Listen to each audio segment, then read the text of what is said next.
Welcome back. With 41 days to go, the presidential race is tightening, with former President Trump leading Vice President Kamala Harris by 1 percentage point among likely voters nationally, according to a new Quinnipiac University poll. That's within the poll's margin of error. It comes as Trump and Harris are stepping up their focus on their dueling economic plans. In Savannah yesterday, Trump announced tax breaks for companies that manufacture in the United States and hire American workers, and that he would appoint a manufacturing ambassador. He also slammed Harris's tax policy. Watch. She's called the tax queen. They love her in other countries because she forces everybody out of our country into their hands. The tax queen is demanding a 33% tax hike on all domestic productions. The centerpiece of my plan is for a manufacturing renaissance, which will be a 15% made in America tax rate. But now we're cutting the business tax from 21% to 15%, which makes us the most competitive tax anywhere on the planet, but only for those who make their product in the USA. See, that's an incentive. People are going to be pouring in, companies are going to be pouring in, and we're going to continue with the regulatory cuts.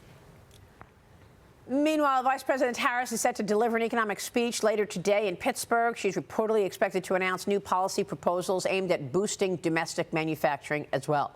Joining me now is Trump 2024 Senior Advisor Jason Miller. Jason, great to see you. Thanks so much for being here. Give us your thoughts on why President Trump's economic policies, you've said, are much better than Kamala Harris's. Absolutely, Maria. And what President Trump is going to do is grow the economy, get back to what we had during the 4 years he was in office. And that's real simple. We're going to make sure that we have a low tax rate. We've got to keep the Trump tax cuts in place. But for companies that are investing here in the U.S. and that are making their product here in the U.S., we're going to bring down that corporate tax level even more. So the fundamental difference is, do you want a president who's going to make sure that companies invest here in the U.S., or you can have someone like Kamala Harris who wants companies to invest in other countries? And let's be clear, when President Trump says that Kamala Harris is the tax queen, he's being a bit polite. This is, with Kamala Harris, it's like inviting back the person who caused the car crash to say, I know how to somehow fix the cars, or I own a body shop, let me go and do the repairs. It makes no sense. And that 28% corporate tax that Kamala Harris talks about, she's not going to stop there. She's going to look to fully repeal all the Trump tax cuts. We're going to see massive increases. And here's the scary part, the Green New Scam. This is what Kamala Harris wants to get to: massive regulatory increases, massive price increases when it comes to the cost of energy. But President Trump will bring it down and ultimately make sure that people have more money in their pockets. Yeah, the Harris campaign is announcing 400 economists and former White House advisors have endorsed her, Jason. She's got this open letter, and in the open letter, they claim in her time as vice president, Harris has, quote, worked on behalf of American families to lower costs, cut taxes, raise wages, and promote worker organizing, and that she has, quote, taken action to strengthen sectors critical to the economy. They also claim that Trump's policies are an inflation risk. Your thoughts on this open letter?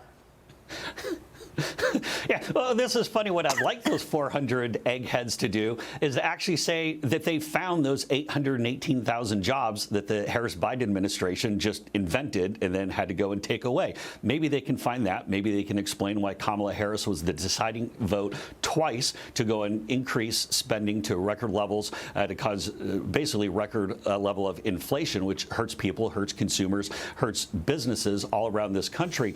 But again, these people are saying that the person who broke our economy can somehow fix it. That's not the case. The policies that Kamala Harris is putting forward will destroy businesses and hurt people who are workers. That's the reason why President Trump is supported by so many business leaders and job creators in this country, and why the vast majority of Teamsters, union employees, back President Trump, because he is good for the worker. Yeah, I mean, J.P. Morgan Chase CEO Jamie Dimon is praising this idea that Elon Musk run the Government Efficiency Commission, which would help with debt and deficits. He's calling it, quote, a very good idea. Trump, of course, has endorsed the proposal, saying that he'd appoint Musk to lead the commission if he's reelected. Jason, do you believe Elon Musk would join Trump's cabinet?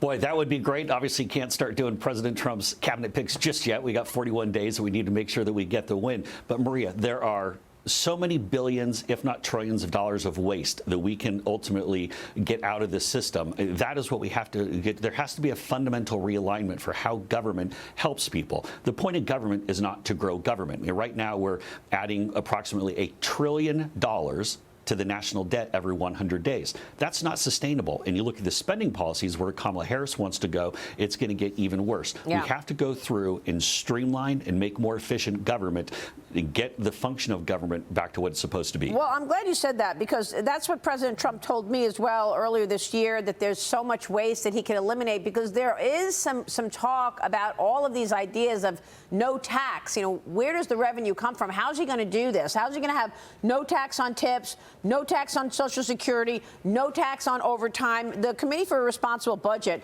writes that eliminating taxes on overtime pay on a static basis, they're estimating that ending taxes on overtime pay would reduce revenue by $1.7 trillion from fiscal year 2026 through 2035, and the revenue loss would grow to roughly $6 trillion in the extreme case that all salaried workers switched to hourly and were able to work overtime. So my point is, the Committee for a Responsible Budget is saying that this is going to be an issue for debt and deficit. So what does President Trump think about offsetting that and getting revenue elsewhere? Because I know he's not going to raise taxes. Ultimately, it's going to be... Right. Ultimately, it's going to be explosive economic growth. It's going to bring in much more money. Keep in mind, Maria, that when President Trump was pushing his tax cuts back in 2017, many of these same economists said, well, this is going to make things so much worse financially for the country. The corporate tax cuts from President Trump were on track to pay for themselves. Think about that. Exactly as he predicted it would be. We're going to bring down this corporate tax rate. More money is going to flow into the country. Companies are going to continue to increase the size of their businesses and invest here.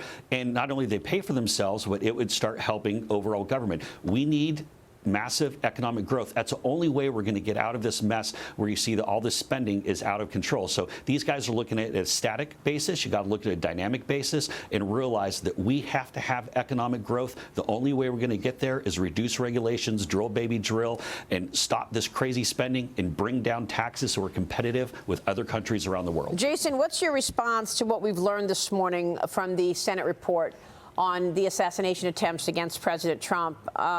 The local people are saying that they took the first shot on crooks. The Secret Service is not really talking about that. The Washington Post reported on this, but it's strange that the U.S. Secret Service claims that they may have had the first shot, but we know that there were lots of issues here.